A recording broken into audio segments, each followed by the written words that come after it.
விஜய் வந்து பாஜக தலைமையில தான் அதிமுக கூட்டணி அதிமுக இருக்குன்னு சொல்லியிருக்காங்க. அவங்க எங்கள் கூட்டணியில் இல்லை, அதை பற்றி அவர் கவலைப்பட தேவையில்லை, அவர் விவாதிக்கவும் தேவையில்லை, அவர் கருத்துக்கும் முக்கியத்துவம் கொடுக்க தேவையில்லை. எங்கள் கூட்டணியில் புரட்சி தமிழ் ஐயா எடப்பாடியோட தலைமையிலான தேசிய ஜனநாயக கூட்டணியில் இடம்பெற்றவங்க தான் அதை பற்றி கவலைப்படணும், அதை பற்றி கருத்து சொல்லணும், அதை பற்றி விவாதிக்கணும். கூட்டணியிலே இல்லாதவர் அதை பற்றி கருத்து சொல்கிறது எந்த விதத்தில் நியாயமாக இருக்குன்றது அவர்கிட்டே கேட்கணும். களத்தில் இருக்காரா இல்லையான்றது மக்கள் தானே தீர்ப்பு சொல்லணும். அது மக்கள் தீர்ப்புக்கு பிறகு தான் யார் களத்தில் நிற்கிறார்கள், யார் களத்தில் இல்லாமல் போனார்கள், காணாமல் போனார்கள் என்பதெல்லாம் நாம் தேர்தல் தேதி இன்றைக்கு அறிவித்து வாக்கு பதிவு செய்து தீர்ப்பு வருகிற போது தான் களத்தில் யார் யார் நிற்கிறார்கள் என்பதும் யார் யார் காணாமல் போகிறார்கள் என்பதும் அது மக்களுடைய தீர்ப்பு, மகேஷன் தீர்ப்பு.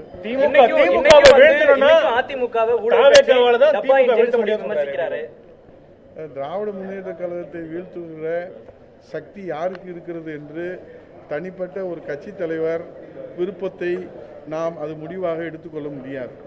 மக்கள் யாரை தீர்மானமாக எடுத்திருக்கிறார்கள் என்று சொன்னால், திமுக எப்பொழுதெல்லாம் ஆட்சியிலே தவறு செய்கிறதோ, எப்பொழுதெல்லாம் அவர்கள் மக்கள் விரோத செயல்பாட்டிலே செல்கிறார்களோ, எப்பொழுதெல்லாம் அவர்கள் சர்வாதிகாரத்தையும் கொடுங்கோல் ஆட்சியையும் கையில் எடுக்கிறார்களோ, அப்பொழுதெல்லாம் அதை தட்டி கேட்டு அவர்களை வீழ்த்துகிற தகுதியும் திறமையும் மக்கள் செல்வாக்கும் அனுபவமும் ஒரே பெற்றிருக்கிற 54 ஆண்டுகள் அனுபவம் பெற்றிருக்கிற மனித புனிதர் புரட்சித் தலைவரால் தொடங்கப்பட்டு அம்மா அவர்களால் வளர்க்கப்பட்டு இந்தியாவிலே 3வது இயக்கமாக இன்றைக்கு புரட்சித் தமிழர் ஐயா எடப்பாடியார் அவர்களால் பாதுகாக்கப்படுகிற ஒரே இயக்கம் மக்கள் இயக்கம், மக்கள் செல்வாக்கு பெற்றிருக்கிற இயக்கம்.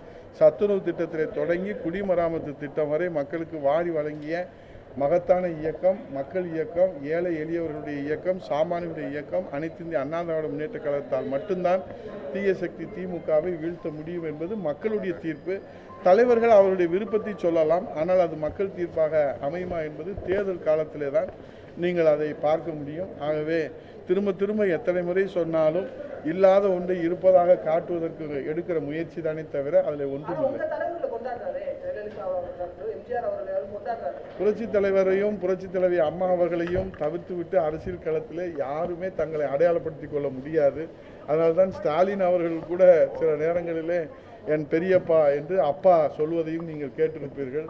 ஆகவே அவர்களுடைய தியாகத்தை தவிர்த்து விட்டு தமிழ்நாட்டில் அரசியல் களத்திலே தங்களை அடையாளப்படுத்த யாரும் முயற்சிக்க மாட்டார்கள். அப்படி முயற்சியாலும் தோல்வியிலே தான் முடியும். ஆனால் நம்ம இருவரும் தலைவர்களையும் தெய்வமாக வணங்குகிற இயக்கம் அனைத்து இந்திய அண்ணா திராவிட முன்னேற்ற கழகம். ஆகவே அந்த அண்ணா திராவிட முன்னேற்ற கழகத்துக்குத்தான் அந்த சொத்து, அந்த பெருமை, அந்த தியாகம், அந்த உழைப்பு, அந்த வரலாறு, அந்த எதிர்காலம் எல்லாம் அனைத்து இந்திய அண்ணா திராவிட முன்னேற்ற கழகத்துக்கு சேர்ந்தது என்பது மக்கள் கடந்த கால தீர்ப்பிலே அதை உறுதிப்படுத்தி இருக்கிறார்கள். 1,25,00,000 மனங்களை வென்ற தந்தி டிவி யூடியூப் சேனல். தவிர்க்க முடியாத தம்ப்நெயில்ஸ், கலக்கலான கான்டென்ட்ஸ். நீங்களும் இந்த குடும்பத்தில் இணைய இப்பவே சப்ஸ்கிரைப் பண்ணுங்க. அசுரபலம் கொண்ட எங்கள் டிஜிட்டல் கரங்களில் உங்கள் விளம்பரங்களை சேர்க்க வாட்ஸ்அப் பண்ணுங்க 8939888378. Email advttanditv@dttv.in.